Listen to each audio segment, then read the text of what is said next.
Good morning everyone. আমি অপর্ণা। কেমন আছো তোমরা সবাই? তো আজকেও দিনটা শুরু করলাম চিয়া সিড ভেজানো জল দিয়ে, তারপরে তো একটু চা করে নিয়েছি, চা খেলাম। আজকে যেহেতু বৃহস্পতিবার তাই মা বাসন মেজে নিয়েছিল, অনেক সব পুজোর বাসন কোসন, আর এখানে সব উপর দিয়ে রাখলো। তো চাটা খেয়ে তো আমি পড়তে বসেছিলাম। তো কিছুক্ষণ পড়ার পরে মা বলল সকালে খাওয়ার জন্য আলু ভাজা করতে। তো মা ওইদিকে সব সবজি তরকারি সব কাটাকাটি করছিল, আর আমি এদিকে আলুটা ভেজে নিলাম। দাদু ঠাকুমা মা সবাই খাবে, আর আমি একটু ইপি খেয়ে নিয়েছিলাম। আমার আলু ভাজা দিয়ে রুটি খুব একটা ভালো লাগে না। তো তারপরে আবার পড়তে বসেছিলাম। তো তারপরে মা বলল যে নিচের ঘরের বিছানার চাদরটা চেঞ্জ করে দিতে।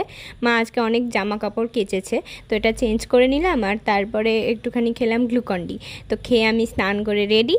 এরপর মা পুজো দিচ্ছিল বৃহস্পতিবারে, তো মায়ের কাছে গিয়ে বসলাম। আর ওই দেখো আমাদের গোপু সোনা।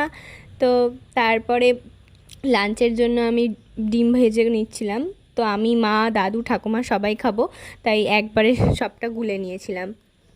আর ডিম ভেজে দেখো আমরা খেতেও বসে পড়েছি। আজকে লাঞ্চে ছিল কাঁঠালের আটি দিয়ে পাঁচমিশালি তরকারি, আর ছিল শাপলা দিয়ে ডাল।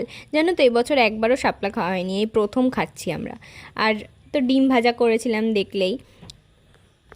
তারপরে সন্ধেবেলা আমরা চা খেয়ে নিলাম, আমি, মা, আর আরেকটা মায়ের স্টুডেন্ট এসেছিলো হচ্ছে টিচার্স ডে রিহার্সালের জন্য। তো ওকেও রিহার্সাল করালাম। তারপরে রাতে দেখো আমাদের কারেন্ট চলে গেছিলো, তাই মা কোনো রকমের রুটিটা করেছে ইমার্জেন্সি লাইটের আলোতে। আর তারপরে আমরা ওই তরকারি দিয়েই রুটিটা খেয়ে নিলাম। তো রুটিটা খাওয়ার পরে না আমাদের আবার একটুখানি ডিম ভাজা খেতে ইচ্ছা করছিলো আমার আর মায়ের, তাই জন্য আবার একটু ডিমও ভেজে নিলাম। তো ডিম ভাজাটা এমনি শুধু শুধুই খাচ্ছি। তো আজকের ভিডিওটা এই পর্যন্তই থাকলো। যদি ভিডিওটা ভালো লেগে থাকে একটা লাইক করে দিও আর সাবস্ক্রাইব করে দিও। Good night.